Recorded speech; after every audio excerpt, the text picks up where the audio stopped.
There is a particular silence that comes before families understand what they are dealing with. It is not the silence of peace. It is the silence of electricity leaving a house. That flat, total absence of hum that modern life produces at all times without you ever noticing, until it stops.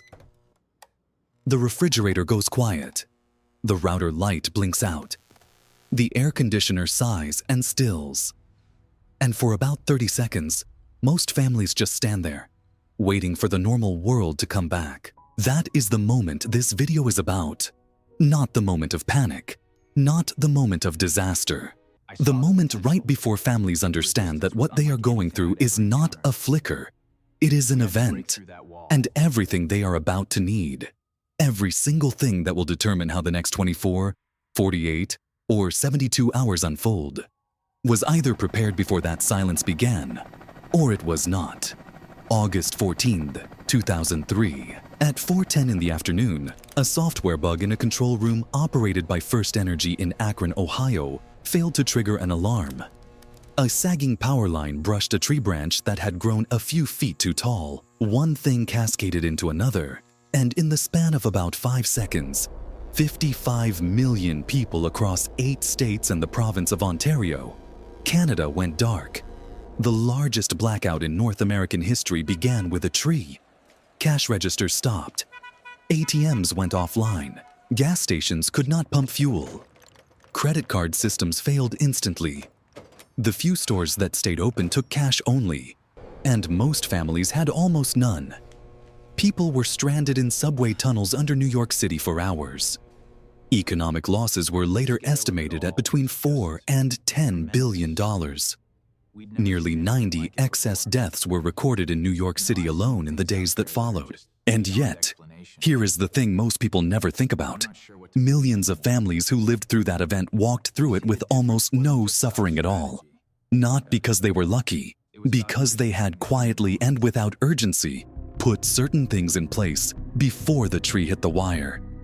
This video is about those things. Not gear lists, not survival bunkers, not extreme prepping. This is about 10 specific things that ordinary American families discover they depend on when the grid goes down. Things that seem completely unremarkable in normal life and become irreplaceable in the dark. We are going to move through all 10, and by the time we reach number 1, the point of this video will be clear. Because number 1 is not a product. It is not something you can order online, and it is the thing that makes every other item on this list matter. Let's begin. 10. Water that doesn't require electricity to reach you. This is where most families are caught off guard, and it happens so fast that the shock of it takes a moment to process. Modern municipal water systems, the pipes that carry water to every faucet in your home, are powered by electric pumps. When the grid fails, those pumps fail too. In most cases, water pressure holds for several hours, sometimes into the following day, as gravity and stored pressure in the system work through their reserve. But it drains, and then it stops. During Winter Storm Uri in February 2021, roughly 4.5 million Texas households lost power at the peak of the storm. But what is less remembered is what happened to water. According to a study published in the journal Nature Energy and confirmed by the University of Houston's Hobby School of Public Affairs, approximately 40% of surveyed Texans went 2 days or more without clean water. Nearly 30% had no running water at all for more than 2 days. 65% were required to boil their water at some point, which is a grim instruction to receive when the stove is electric and the power is out.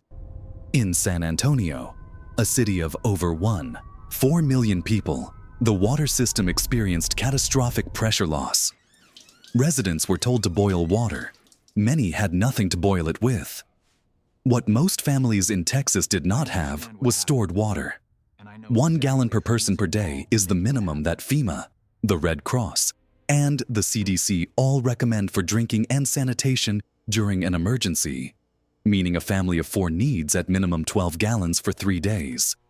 That is a very small number. It is the equivalent of a few large containers sitting in a closet or a corner of a garage. It is not a well or a cistern. it is bottles. And yet, during Uri, 63% of Texans reported difficulty obtaining bottled water during the storm. Stores were empty. Delivery systems were frozen. The item that costs less than $1 per gallon became something families could not find at any price. There is a quiet version of this reality that exists in every home right now. Every faucet in your house is one prolonged power failure away from silence. The water that is currently flowing requires infrastructure that runs on electricity. What you have stored is what you have. Everything else is the assumption that the pumps are still running. 9. A way to cook without the grid. Here is a fact from Winter Storm Uri that has not received nearly enough attention. According to the same peer-reviewed study that documented Texas water shortages, 27% of Texan families, more than 1 in 4, used their gas oven or stovetop to heat their home during the blackout. Not to cook, to heat, because the house was dropping toward freezing and they were out of options. That practice kills people. Carbon monoxide poisoning from indoor stove misuse, from charcoal grills brought inside, from camping stoves used in enclosed spaces. These are not hypothetical risks. They are documented causes of death in disaster after disaster. According to the U.S. Consumer Product Safety Commission, an average of nearly 100 Americans die every year from carbon monoxide poisoning caused by portable generators alone. The CPSC has been publishing this warning for decades. After Hurricane Ida struck Louisiana in 2021, fire departments in the greater New Orleans area were responding to carbon monoxide calls in rapid succession.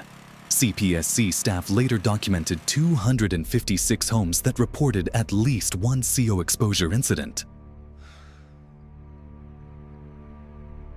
And in 105 of those homes, the source was the home's stationary generator placed too close to an air intake. People die from improvised heat and cooking solutions not because they are careless. They die because they are cold, they are frightened, and they have not thought this through before they needed to. What prepared families have is a dedicated outdoor cooking option, a propane camp stove, a small grill with a fuel supply, a single burner rated for outdoor use, something that allows them to boil water, heat food, and maintain basic cooking function without ever bringing combustion indoors. It does not need to be elaborate. A single-burner propane stove with 2 or 3 backup canisters costs less than $50 and stores in a closet. What it represents, in a power outage, is the ability to heat food safely, which sounds like a small thing until the alternative is cold canned soup, eaten in the dark, while the house temperature falls, and someone suggests bringing the grill inside. 8. Prescription medications and medical knowledge that functions without power. This one gets ignored with alarming consistency, and the consequences are severe. During Hurricane Maria's aftermath in Puerto Rico in September 2017, an event that left the entire island without power, beginning what would become the longest power outage in American history. The official report confirmed the count was 64. The official death toll was initially reported as 64 people. It was later revised, based on independent research commissioned by the Puerto Rican government and conducted by George Washington University, to 2,975 deaths. Most of those deaths, not from the wind, not from the flooding, but from the months of blackout that followed, were attributed to the failure of medical infrastructure. Dialysis centers without power, insulin without refrigeration, home oxygen equipment that ran out of charge, hospitals running on generators that eventually ran low on fuel, people who needed electricity to stay alive discovering, in the middle of a months-long blackout, that the grid was not coming back anytime soon. Puerto Rico's blackout lasted, for some residents, nearly a year. Parts of the island were still without power in August 2018. As NBC News documented on the 5-year anniversary of Maria, the blackout was the world's second longest ever recorded. Most American families are not facing a year without power, but they are at risk of facing 4 days, 7 days, 2 weeks. And in those windows, prescription medication becomes the first serious vulnerability For anyone managing a chronic condition, insulin, depending on the type, loses potency within 28 days at room temperature. But that timeline collapses in summer heat when refrigeration is gone. Blood pressure medications, thyroid medications, medications for diabetes and heart conditions. These are not optional. They require refills, that require pharmacies, that require functioning computer systems, and sometimes refrigerated supply chains. What prepared families do is maintain a modest buffer of critical medications, working with their physician or pharmacist to keep a 30-day supply current. They know which of their medications require refrigeration. They own a small, insulated medical cooler with gel packs that can extend refrigerated storage by 48 to 72 hours without power. They have written down, on paper, not stored in a phone, the names, dosages, and prescribing physicians for every medication in the house. Because the moment the grid goes down and the phone battery begins draining, paper remembers things that electronics cannot. 7. Light that does not depend on circuits. This item seems almost insultingly simple. It is not. The first thing most families reach for in a blackout is their phone. The flashlight function works. The screen provides light. And within 2 hours, that phone becomes the center of every anxiety in the house. Not because of the dark, but because of the battery percentage ticking downward. Every percentage point spent on flashlight duty is a percentage point not available for the phone calls, the weather apps, the emergency alerts, and the communication functions that matter far more than illumination. Candles kill people. According to the National Fire Protection Association, December, January, and February are the peak months for home candle fires. And that peak climbs sharply during winter power outages when families who do not own flashlights turn to candles and then fall asleep with them burning. The NFPA has documented that roughly 20% of home candle fires start in the bedroom, which is exactly where exhausted families take their only light source when the power goes out. What prepared families have is a dedicated lighting system, LED flashlights with spare batteries, battery-powered lanterns designed for indoor use, and headlamps that free the hands for tasks. None of this is expensive. A set of 4 AA batteries costs less than $2. A quality LED lantern that runs for 60 hours on those batteries costs $15. The light it provides during a 4-day outage is not the dim, dangerous flicker of a candle jar. It is real, reliable, positionable illumination that allows a family to cook, read, check on children, and move through a house safely. The subtler point is psychological. Families sitting in near-total darkness for several consecutive nights experience a level of stress and fear that families with reliable light do not. This has been documented consistently in post-disaster research. Light is not a comfort item. It is a cognitive and emotional stabilizer. A family that can see clearly makes better decisions. A family sitting in the dark, burning phone battery, rationing a shrinking candle, makes worse ones. 6. Physical cash in small denominations. On August 14, 2003, New York City went dark. Within minutes, not hours, ATMs stopped working. Credit card systems at every store, gas station, and restaurant in the affected region went offline. Debit card processing required electricity. Point-of-sale terminals required electricity. The entire infrastructure of digital payment, which Americans use for essentially every transaction in their daily lives, evaporated in the same 5 seconds it took for the grid to fail. The stores that stayed open took cash only. Gas stations that still had fuel in their tanks. Because hand-cranked pumps still worked in a small number of locations, took cash only. Street vendors, corner stores, pharmacies with manual registers, all of them needed physical money in bills small enough to make change without a register. According to a 2019 Federal Reserve payment study, Americans carried a median of just $20 in cash at any given time. A follow-up survey from 2022 found that roughly 40% of Americans made no cash purchases in a typical week. The digitization of daily commerce has been so complete, so seamless, that physical money has become an afterthought. The thing you scramble for to tip a parking attendant, not a financial safety system. But in a blackout, it is a financial safety system. It is the only one that works. Prepared families keep a small but meaningful cash reserve at home. $200 in mixed bills, 20s, 10s, 5s, 1s, stored somewhere dry and accessible. Not in a bank, not in an account, in the house, ready to be used the moment the terminals go dark. The specific amount is less important than the principle. The ability to buy fuel, food, medications, or supplies from anyone operating in a cash economy during a grid failure is worth more, hour for hour, than almost any other preparation a family can make. During the 2003 Northeast Blackout, the families who had cash ate. The families who did not stood in front of closed registers, watching other people pay for groceries they could not buy. 5. A battery-powered or hand-crank weather radio. This item rarely makes the front of anyone's preparedness checklist. It probably should. When the power goes out, the instinct is to reach for the phone, for news apps, for weather updates, for emergency alerts, and for the first several hours, that works. But extended power outages tend to correlate with infrastructure disruptions that go well beyond the home. Cell towers run on battery backup, and those batteries typically hold for 6 to 8 hours without power. In a widespread outage, towers see dramatically increased traffic as millions of people simultaneously try to call, text, and access data, which drains the backup systems faster.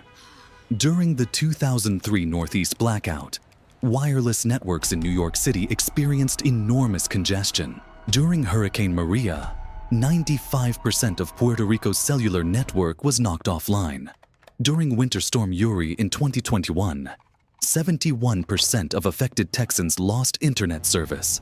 The moment a family's phone loses signal, and the battery is at 40%, and there is no way to charge it, and no way to know whether the storm is worsening or the outage is expanding. That is when the absence of a battery-powered radio becomes a real problem. NOAA, Weather Radio, the National Oceanic and Atmospheric Administration's continuous broadcast system, operates on dedicated frequencies that transmit around the clock, independent of commercial broadcasting infrastructure. It provides local weather, emergency alerts, and official communications directly from the National Weather Service. A NOAA-compatible radio that runs on AA batteries or a hand crank mechanism costs between $20 and $40. It weighs less than a pound. It requires no Wi-Fi, no cell signal, no charging cable. When the phone is dead and the internet is gone and the family does not know whether to shelter in place or evacuate, that small device is the only connection to official information they have left. People who lost everything in Hurricane Katrina in 2005 have said the same thing in interviews, consistently. The moment they lost the ability to receive information, the fear became unmanageable. Not the water, not the dark, the silence of not knowing what was happening. 4. Manual tools and analog backups for critical home systems. A standard American home in 2026 is more dependent on electricity than any home in history. The list of devices that require continuous power to function is far longer than most families realize until the power stops. Garage doors with electric motors that have no manual release engaged. Electric locks on front doors that fail in the unlocked or locked position depending on the model and whether the resident has ever checked. Sump pumps in basements that stop the moment the grid dies, which is often exactly when a storm is producing the water they are supposed to remove. Thermostats that require Wi-Fi and a working app to adjust. Baby monitors with no battery backup. Smoke detectors hardwired into systems with dead backup batteries that were never replaced. During Hurricane Sandy in October 2012, flooding in New York and New Jersey caused widespread sump pump failures across tens of thousands of basements in the region. Homes that had survived Sandy's winds and storm surge intact were destroyed from the inside by rising groundwater that no longer had anywhere to go. The electric pump was there. The electricity was not. And without a backup hand pump or a battery-powered secondary sump, the basement flooded. After Hurricane Katrina in 2005, emergency responders in New Orleans documented case after case of homeowners who could not get out of their garage during flooding because the electric door opener had failed, and they did not know where the manual release cord was. The red handle that hangs from the track and takes 3 seconds to pull. Prepared families know where the manual release is on every electric system in their home. They have tested it. They have a battery-powered backup sump pump installed alongside the primary. They own a manual can opener and keep it in the kitchen drawer rather than buried in a camping bin. They have replaced the 9-volt battery in every smoke detector and written the replacement date on the detector in marker. These are not dramatic preparations. They are the functional equivalent of knowing where the circuit breaker box is. Information that costs nothing but time and is worth everything when you need it. 3. The ability to manage temperature without mechanical systems. This is the item that kills people in large numbers, and it does so invisibly. In July of 1995, Chicago experienced a heat wave that lasted 4 days. Temperatures reached 106 degrees Fahrenheit. The heat index, what it felt like with humidity, exceeded 120 degrees in some parts of the city. Over those 4 days, 739 people died. The Chicago Department of Public Health later published a landmark study identifying the specific factors that determined who lived and who died. Elderly individuals living alone in upper-floor apartments with no air conditioning. People who had sealed their windows out of fear of crime and had no cross-ventilation. People whose neighborhoods had fewer trees, creating urban heat islands that pushed temperatures even higher than surrounding areas.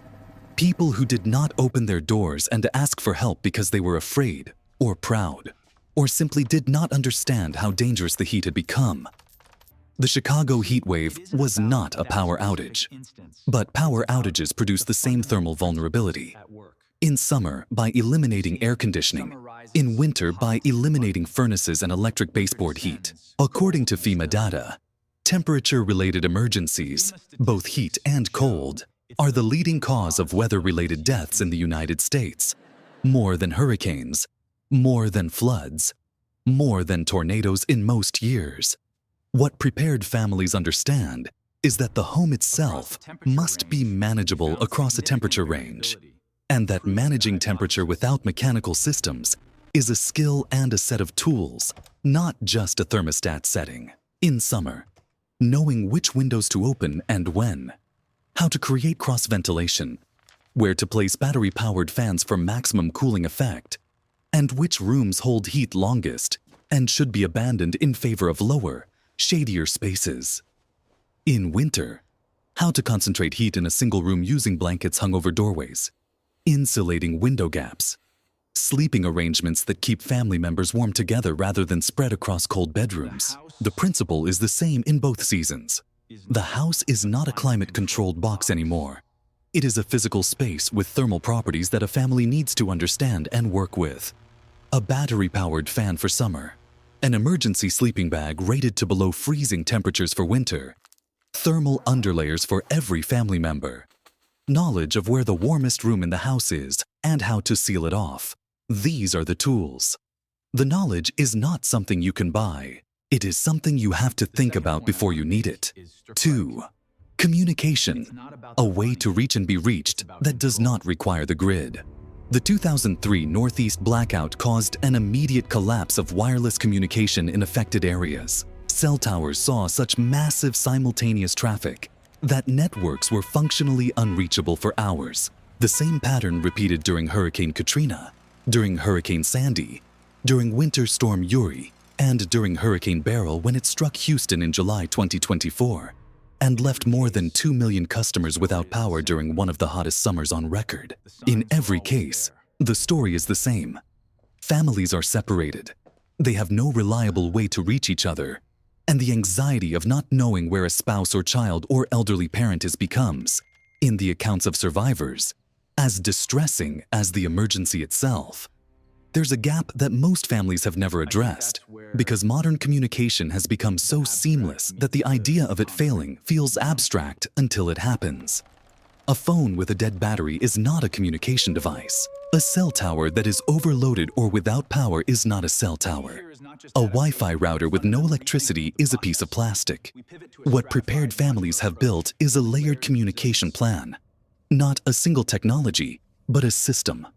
A battery pack or car charger that can recharge phones through the first 24 hours. A designated out-of-state contact who all family members know to call, text, or message, because out-of-state lines are often less congested than local ones during regional disasters, a technique recommended by the Red Cross and used by emergency managers. A predetermined family meeting point that every member of the household knows by memory, not just saved in a phone. And for households where members may be separated across significant distances, at work, at school, a simple written communication protocol on paper. Where to go, who to call, what to do if the phones are not working. The Federal Emergency Management Agency has documented consistently that only 40% of American households have a written emergency communication plan, which means that 60% of American families, in the moment when communication is most important, have no system and no fallback. FEMA does not say this to alarm people. It says it because the solution is almost free. A piece of paper, a conversation, an out-of-state phone number written on the inside of a child's backpack. That is the gap between families who find each other quickly in a disaster and families who spend terrifying hours unable to reach anyone they love. And then there is number one. The most important thing a family depends on when everything goes dark. It is not a product.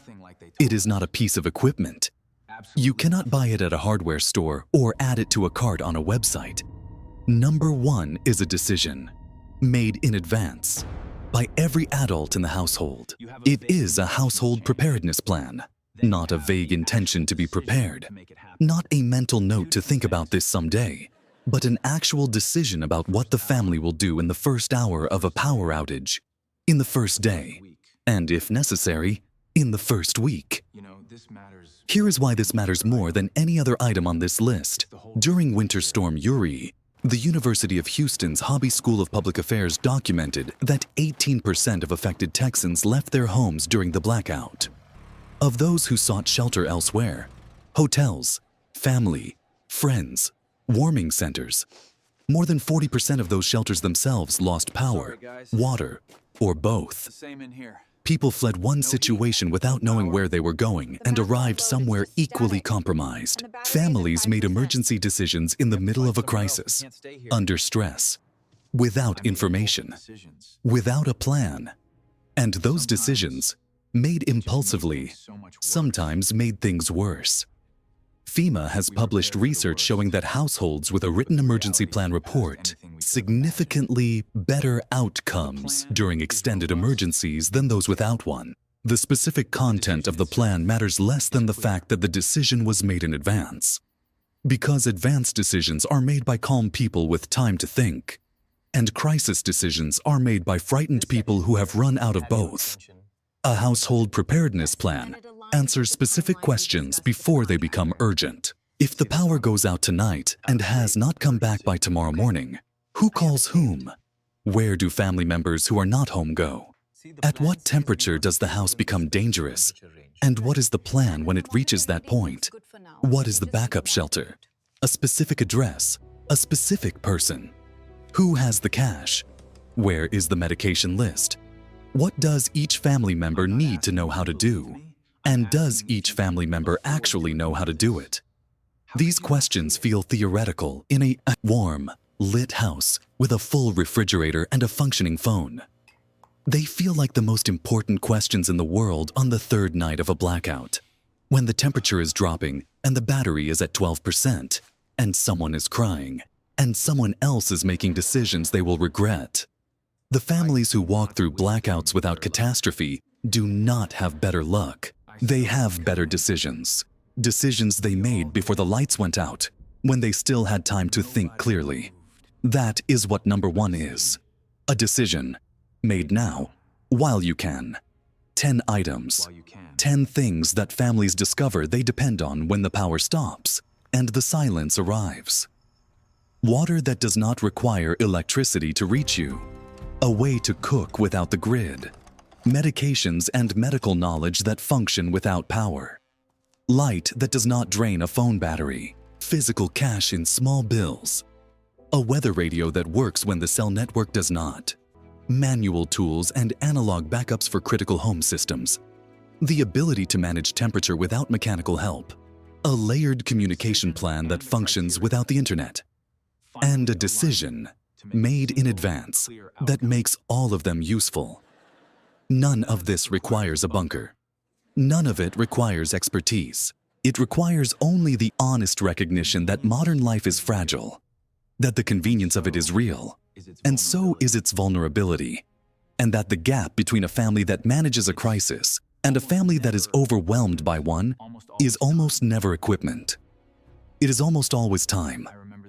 Time spent thinking, deciding, and preparing before the need arrived. The 2003 Northeast Blackout was caused by a software alarm that failed to alert operators in Akron, Ohio, a bug that allowed a power line to sag into a tree branch that should have been trimmed. 55 million people went dark because of a tree and a line of code. Winter Storm Uri, which froze Texas in 2021, struck a state that had been warned for decades that its grid was not weatherized for extreme cold events. The warnings were documented. The preparations were not made. Both of those events had one thing in common with every other major power disruption in American history. The families who were okay were the families who were ready. Not ready for those specific events. Ready in general. Ready because they had decided to be, before the moment arrived to test the decision. The store shelves that are full today will not always be full. The power that is running right now was not running in Houston in July 2024, when more than 2 million people lost electricity during a heat wave that pushed temperatures toward 100 degrees for days. It was not running in Puerto Rico for months after Maria. It was not running in Texas for days that felt like forever to the families who had no water, and no heat, and no plan. The best time to prepare for all of that is the moment before you need to, which is a window that closes without warning, and always at the worst possible time. If this series has given your family one thing, one reason to pause and look around your home with different eyes, then it has done what it was meant to do. And if you are already thinking about what happens next, not just what you need in the first 3 days, but what sustains a family across weeks, across a real extended disruption. The next conversation is about exactly that. What shelf-stable foods actually last? How to build a pantry that functions as a system rather than a collection of random canned goods? What families who have lived through prolonged outages say they wished they had stored? And what they stored that turned out to be useless? That conversation is coming. And it is one worth having before the shelves tell you the truth.